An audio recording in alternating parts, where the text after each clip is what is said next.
tackle a very important aspect that has been in Parliament and all over the place about quarantine.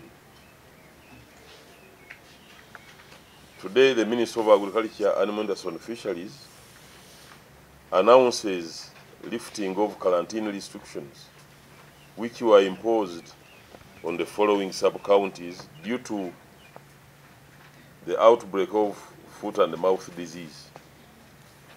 These sub-counties are with immediate effect at liberty to participate in trade of animals and animal products while observing the mandatory rules and the regulations that govern the movement of animals and animal products in the country. The following sub-counties and the districts: Maddu sub-county, Kabula Soke sub-county in Gomba district, Kabula in Lyantonde district, Lugusulu in Sembabule district, Luyonza sub-county and Ngabo sub-county in Kyegwegwa district. This follows an investigation by the Department of Animal Health in which appropriate samples were picked from affected farms and analyzed in the National Animal Disease Diagnostic and Epidemiology Center, NADEC, in Entebbe. And all the samples tested negative for FMD, indicating absence of FMD. On behalf of my ministry and on my own behalf, I take the opportunity to congratulate the administrators and farmers in the above sub-counties for successfully combating the outbreak. I wish to urge the administrators to support the communities to embark on post-outbreak recovery programs, and also to mobilize and work with relevant stakeholders to prevent any future outbreaks. All livestock farmers are encouraged to implement biosecurity measures on their farms to prevent entry and or spread of FMD or any other animal disease. I would like to assure the sub-counties and their respective districts which are still under quarantine that my ministry will continue to pick and analyze samples to support review of quarantine restrictions to enable resumption of business as soon as possible. I encourage them to continue playing their role of complying with the animal movement restrictions and other disease control measures to limit the disease to a small geographical area. I want to inform the public and everybody here what is foot and mouth disease. Foot and mouth disease is a highly contagious, notifiable disease of cloven-footed animals, especially cattle, but it also affects sheep, goats, and pigs. FMD is considered a disease of economic importance because it interferes with the trade in animals, animal products, and any other related materials. The FMD virus has several serotypes, meaning that vaccination with one serotype cannot provide cross-protection against other serotypes. There are 7 serotypes which include SAT1, SAT2, SAT3, A, O, C, and Asia1. All of these serotypes exist in Uganda except Asia1. So FMD virus can be shed by infected animals in milk, semen, respiratory droplets, saliva, feces, and urine.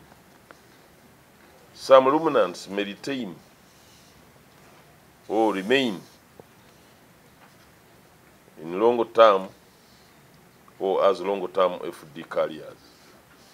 but their role in starting new infections in susceptible animals has not yet been demonstrated. FMD can only be confirmed or ruled out through laboratory testing of samples taken from infected animals. Within a herd, how FMD spreads. Within a herd or flock, FMD is mainly transmitted by direct contact between infected and non-infected animals and via respiratory particles and droplets. So cattle are highly susceptible to aerosol infection and readily display the clinical signs or indicator species.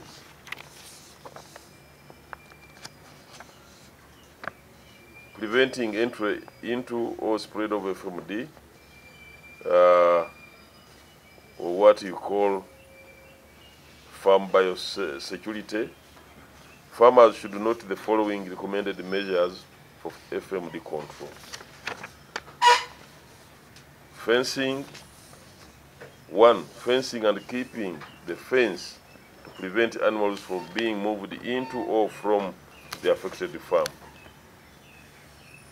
Immediate isolation of affected animals and keeping them away from the edge of the property to limit them meeting other animals outside the farm. 3.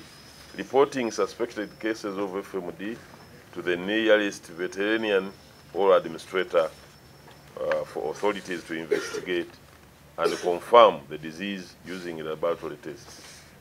Preventing people who have been in contact with the suspected stock from contacting other at-risk animals. Not allowing animals such as dogs, cats, and poultry to have contact with the stock, as they may act as fomite vectors or spread of the disease. Preventing movement from the affected property of vehicles, animal feeds, clothing, waste material, and anything that has been in contact with the suspected stock. Preventing visitors, including veterinarians, or vehicles entering the affected property. If possible, put a no entry sign on farm gates or access roads. Buying breeding animals from farms is a remedy, not from the market. If you want to breed animals, go to farms and buy directly from the farm, not from the markets. And these farms should be also free of the disease.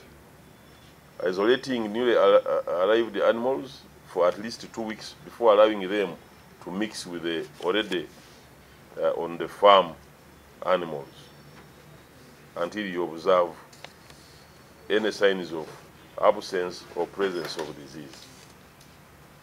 Having a foot bath or a tire bath with a disinfectant or a disinfectant at the gate to disinfect the shoes or tires or vehicles or even the vehicles themselves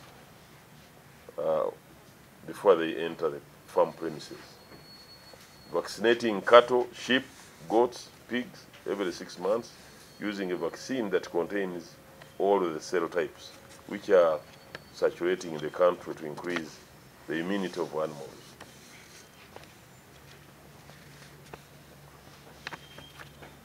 So, in conclusion, I wish to conclude by reminding all stakeholders that it is cheaper and easier to prevent